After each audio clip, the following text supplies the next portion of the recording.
I'm going to teach you how to stay out of handcuffs while at the airport.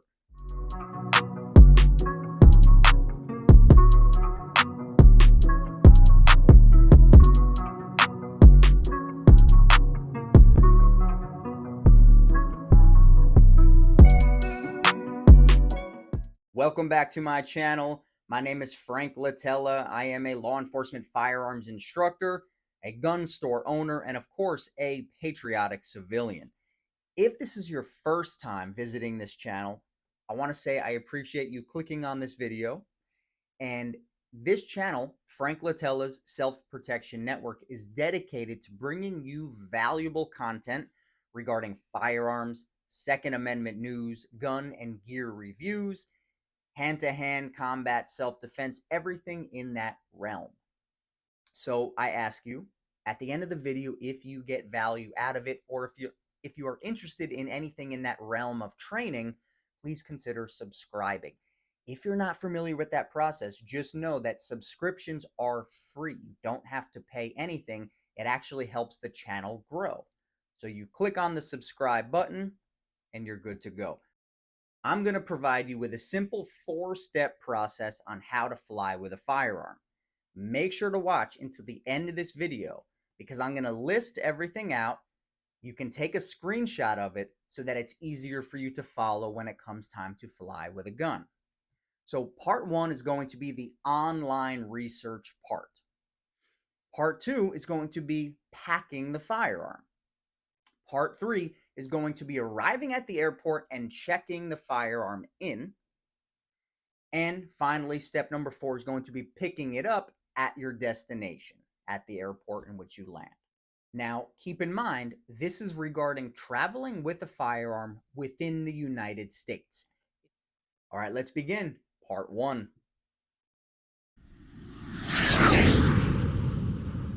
It is very important that you understand the laws in the state that you are traveling to. Now, when it comes to this information, I am not an attorney. This is not legal advice. The information I'm giving you is all public information that you can do your own research on. The Code of Federal Regulations, specifically Title 49, is what regulates transporting firearms, okay? The firearms must be in checked baggage.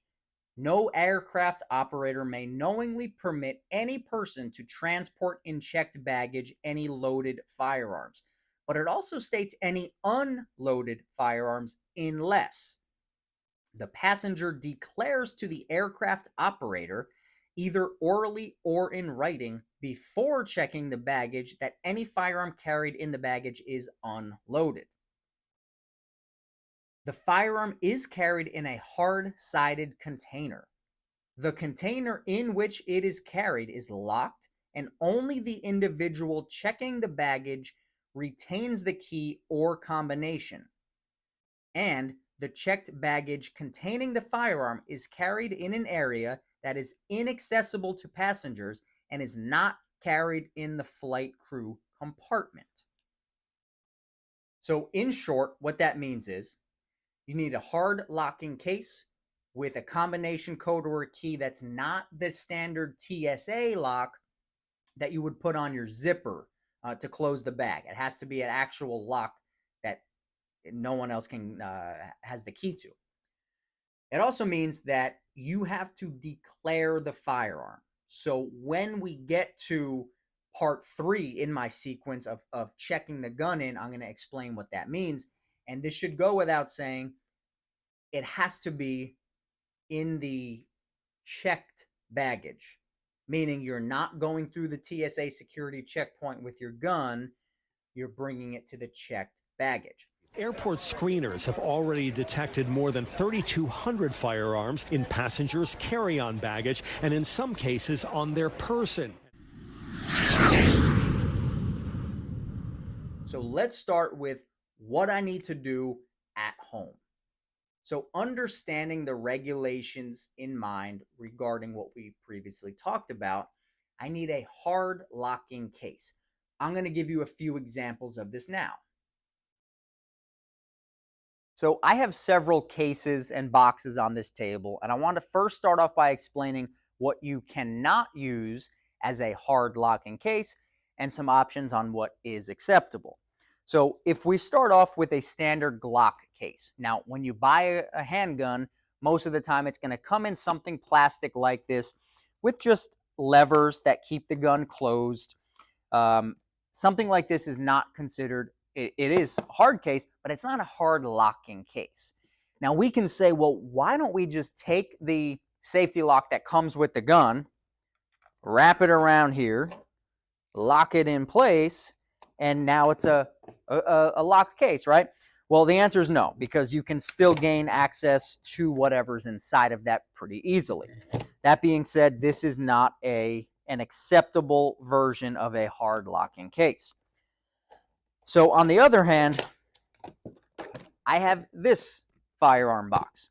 Now, this box does have an eyelet, a loop here, unlike this box. So this is a hard case. And if I can put a lock, this is too large, right? Because when I do this, right, it's through that eyelet. If I lock it up, there's too much space. So if I'm able to find a lock that is small enough that this is too large to fit through, right? So if I'm able to get a lock and put it on here, technically speaking, this is acceptable to meet the standards, as long as you're the only one with the key or the combination, meaning it's not a TSA lock. So that is one example. Now, when I traveled, I used a stop box. So a stop box is made of a little bit more durable material than these, and it has a hand gesture code, right? So if I were to open that, there is a specific method in which I have to press it, and that comes with the owner's manual and whatnot. So that being said, my firearm can go in here, and when I close it, it locks. So it's a hard locking case. Now, there's not a key, but I have the code, I have the hand gesture to be able to open it. So what's beneficial about something like this is that it's easy to put into your checked bag, right? I can fit a spare magazine. I can toss in a knife. If you put your magazine in the gun, you can also toss some ammo in there. In fact, I'm going to talk about ammo in a moment, but I want to get through these cases. So the stop box is an acceptable form. Now, what happens if you're flying with multiple guns? Or maybe a gun that's full size, and with the ammo, with the spare magazine, with the optic, you need something larger. Something like this will do the trick. So as you can see, we have these. This is definitely a more durable case. You have some space on the inside where you can take the foam out, put the foam in, so you have something like that. But what's good about it is you have these solid holes right here where you can put an actual lock, like a heavy-duty lock. Now, a small case like this and a medium case like this, I would still recommend putting into a bag. So when I flew, I had my stop box inside of my checked bag to conceal it. Also, something that size, it's easy simply to get lost. This is an in-between, but if you're able to, put this inside of a duffel bag or a bag to where it's not as easy to just get thrown around. And of course, when you're at the airport and you see this, especially the OD green color, it kind of gives away something valuable inside. So I would still pop this guy into a bag. Now, this is simply a larger version of the green one. Let's say you're traveling with a folding firearm like so. You're traveling with a folding firearm, and something like this can be placed in here along with possibly multiple items. Everything up to an actual rifle case That's a big thing. Now, the size in and of itself isn't as important. That's something you figure out when you are traveling. But I wanted to give you an idea of it could be as simple as the box the gun comes with, as long as it's hard and as long as you can lock it. I believe in finding that in between, right? You can fly in theory, right, with a steel safe. Not only is that going to add weight to your bag, but someone could still take it, right? It might take them longer to open it, but they can still take it. So there is a certain level of trust that you have to have with the airline, right? There is that balance. All right, when it comes to ammunition, the ammunition has to be removed from the magazine. You cannot store it in there. And the ammunition has to be in a container that's typically designed for ammo. For example, the box it comes in is good. Now, here's a trick that I use. Next time you go to the range, grab an empty box, take it home with you for the future when you need to fly. Reason being, I can fit 50 rounds. All I do is take these out, replace them with the hollow points that are already in my magazine. Now I can have up to 50 rounds in that. Regardless on how you decide to do it, 11 pounds is typically your limit. So we can see the scale is set on 0. I toss one box on. Now, check this out. If you choose and you have the space to carry all of this ammo, we still can carry that while still complying with the rules. So it depends to you, right? Is it easier just to keep 1 or 2 boxes of hollow points to fill your mags? Or do you need all this ammo versus maybe just buying some there? Another thing to consider.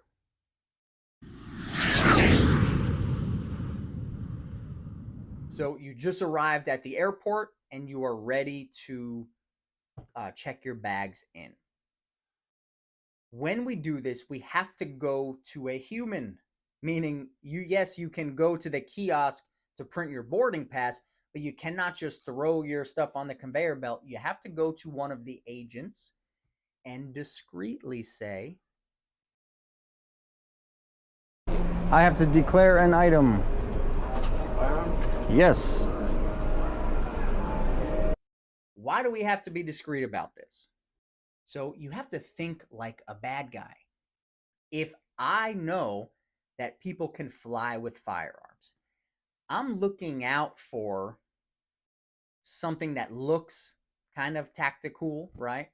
Like the OD green container or a Pelican case or something like that. But when I hear the word, I have a firearm, and I'm in line and I say, where's this guy traveling? If I'm headed to the same spot, I might try to beat him to baggage claim and take that gun. So what do you need from me? I need to see 12 of your IDs.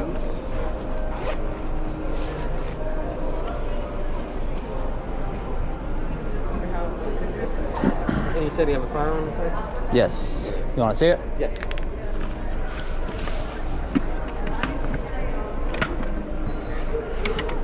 Cool. All right. Okay. So now you just need a sign. Were you able to get the... That it is unloaded. Okay. Got gun. Okay, you can close it. Oh, hold on.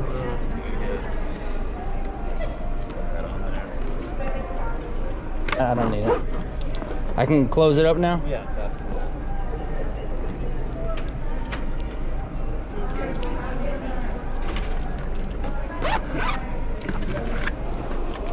This one is yours. All right, this one's mine. Everything is closed on here.